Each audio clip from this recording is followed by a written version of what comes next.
कक्षा 12वीं के सभी विद्यार्थियों के लिए आज इस क्लास में समाज शास्त्र का क्वेश्चन पेपर हम कंप्लीट करेंगे। तो 2 मार्च के दिन का पेपर मैं आपको बता रही हूँ इस वीडियो में, यानी कि आज का पेपर हम पढ़ेंगे। तो सेट बी आपका रहेगा। किस तरह के क्वेश्चन आपके देखने को मिलेंगे आपको एग्जाम हॉल में, चलिए समझ लेते हैं प्रश्नों को। तो यहाँ से आपका पहला प्रश्न है, सही विकल्प चुनिए। पहला है, स्वतंत्र भारत की पहली जनगणना कब हुई थी? तो 1951 में हुई थी। दूसरा है, समाज शास्त्रीय संदर्भ में बाजार क्या है? तो एक संस्था है। तीसरा है, नगरीकरण का सामाजिक प्रभाव है। तो आवास समस्या, अपराधों में वृद्धि, प्रदूषण, उपरोक्त सभी। तो उपरोक्त सभी इसका आंसर है। अगला है, आर्य समाज की स्थापना किसने की? तो स्वामी दयानंद सरस्वती ने की थी। पांचवा है, निम्नलिखित में से संविधान प्रारूप समिति के अध्यक्ष थे? तो भीमराव अंबेडकर थे। अगला है, रमा स्वामी नायकर का नाम किस आंदोलन से जुड़ा है? तो पिछड़ा वर्ग आंदोलन से जुड़ा है। तो यहाँ से इंग्लिश मीडियम वाले बच्चे आप भी इनको कंप्लीट करिए। यहाँ से मैंने सभी को कंप्लीट कर दिया है ताकि आपका समय बचे और कम समय में आप अच्छे से कंप्लीट करें। चलिए प्रश्नों को हम यहाँ पे समझेंगे। तो रिक्त स्थान की पूर्ति कीजिए। पहला है, नातेदारी, विवाह और परिवार डेडेस की शाखा है।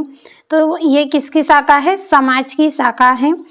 दूसरा है, दुरुपयोग का विनिमय एवं निवारण अधिनियम सन डेडेस में पारित किया गया। तो 1946 में पारित किया गया।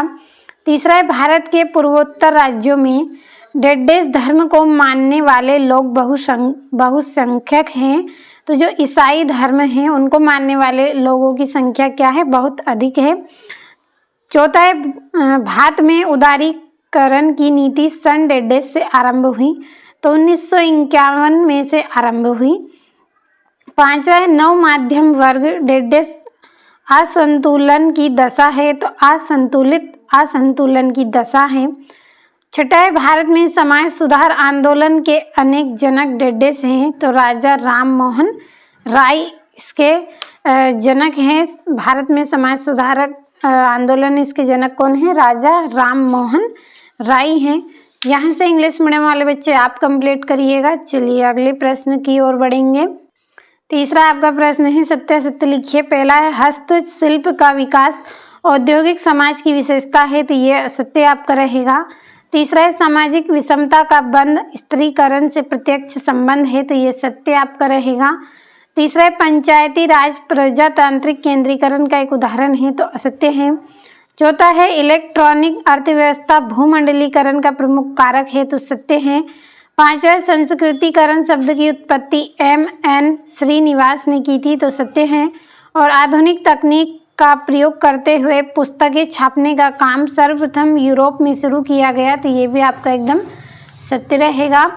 अगला आपका जो प्रश्न है उसमें आपको एक वाक्य में उत्तर दीजिए। पहला है, तेज गति से समाचार का प्रसारण किस संचार माध्यम द्वारा संभव है? तो ये इंटरनेट संचार के माध्यम द्वारा संभव है। दूसरा है, अर्बाइजेशन एंड सोशल चेंज पुस्तक के लेखक का नाम क्या है? तो M.S.A. राव है। तीसरा है, भारत में बहुसंख्यक आबादी किस धर्म की है? तो हिंदू धर्म की है। चौथा है, कृषक वर्ग संरचना में किस वर्ग की स्थिति सबसे भिन्न होती है? तो पूंजीपति किसान की होती है। पांचवा, ऐसी कंपनियां जो एक से अधिक देशों में अपने माल का उत्पादन करती हैं तो उन्हें क्या कहते हैं? मिश्रित अर्थव्यवस्था कहते हैं, जिसमें कंपनियां क्या करती हैं? एक से अधिक देशों में अपने माल का उत्पादन करती हैं। छठा है, भारत में स्वतंत्रता के बाद अर्थव्यवस्था के किस मॉडल को अपनाया गया था? तो बहुराष्ट्रीय कंपनियां हैं उस मॉडल को अपनाया गया था। सातवां है, भारत में लोकतांत्रिक परिवर्तन का मुख्य स्रोत क्या है? तो चुनाव है। क्या रहेगा? चुनाव रहेगा। तो कंप्लीट आपको अच्छे से सभी प्रश्नों को कंप्लीट कर लेना है और ऐप का सब्सक्रिप्शन लेना है आपको। यदि अभी तक आप ऐप से नहीं जुड़े हैं तो जल्दी जुड़िए। इस वीडियो के डिस्क्रिप्शन में लिंक मिलेगी, चेक करें, पूरी जानकारी आपको मिल जाएगी किस तरह से आपको सब्सक्रिप्शन लेना है। और स्पेशल PDF भी आपको ऐप पर ही मिलेगी। तो जल्दी से ऐप से आप जुड़ें।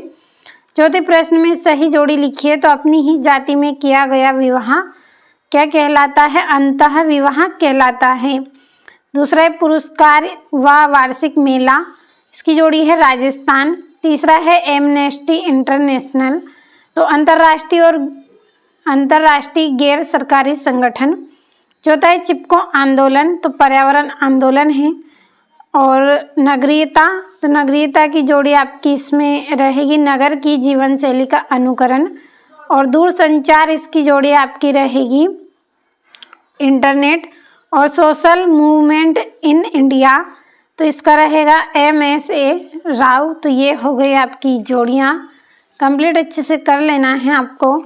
अगला आपका यहाँ से जो प्रश्न है छठा, जनानकी किसे कहते हैं, लिंगानुपात किसे कहते हैं लिखिए। और पितृतंत्रनात्मक परिवार किसे कहते हैं, मातृतंत्रनात्मक परिवार किसे कहते हैं। और अंतर्राष्ट्रीय बाजार अथवा एकीकरण का क्या अर्थ है, और आभासी बाजार किसे कहते हैं। तो चलिए अगले प्रश्न की ओर हम बढ़ेंगे। यहाँ से आपका 9वां रहेगा, पूर्वाग्रह किसे कहते हैं, धार्मिक योग्यता क्या है। 10वें में नगरीकरण का आशय स्पष्ट कीजिए। और औद्योगिकीकरण एवं नगरीकरण में अंतर स्पष्ट कीजिए। 11वें में संस्कृति किसे कहते हैं, आधुनिकीकरण से क्या सही है। 12वें में पंचायती राज के आदर्श लिखिए, ग्राम पंचायत के 2 कार्य लिखना है। 13वें में संस्कृति पर भूमंडलीकरण के पड़ने वाले कोई 2 प्रभाव लिखिए। और जनसंचार के कोई प्रमुख साधनों के नाम आपको लिखना है। और सोप ओपेरा किसे कहते हैं लिखिए। यहाँ से 15वें में सुधार आंदोलनों को सामाजिक आंदोलन क्यों कहते हैं। 16वें में उदारीकरण के लाभों का वर्णन करना है या फिर गुणों का वर्णन। और क्षेत्रवाद के प्रमुख दुष्परिणाम क्या हैं। 18वें में अडल्ट सोर्सिंग किसे कहते हैं, विनिवेश किसे कहते हैं। और भारत में समाज सुधार आंदोलन क्यों शुरू हुए थे।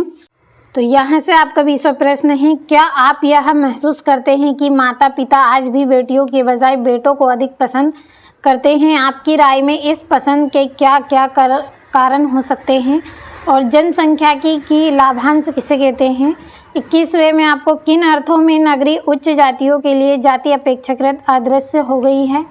अगला आपका रहेगा नातेदारी व्यवस्था से आप क्या समझते हैं, नातेदारी की विभिन्न श्रेणियां लिखिए। 22वें में आपको सामाजिक स्त्रीकरण किसे कहते हैं, इसकी प्रमुख विशेषताएं वर्णन सहित लिखनी है। और सामाजिक विषमता किसे कहते हैं, इसकी प्रमुख विशेषता लिखिए। और 23वें में आपको जोतों की अधिकतम सीमा का निर्धारण कैसे किया गया है, विवेचना कीजिए। और भूमंडलीकरण व उदारीकरण ने कैसे भारतीय कृषि को प्रभावित किया है, लिखिए। तो आज का आपका जो पेपर है वो मैंने पूरा आपको कंप्लीट करवा दिया है। अच्छे से आप प्रश्नों को कंप्लीट करें और एग्जाम में आप अच्छे से अच्छे अंक प्राप्त करें।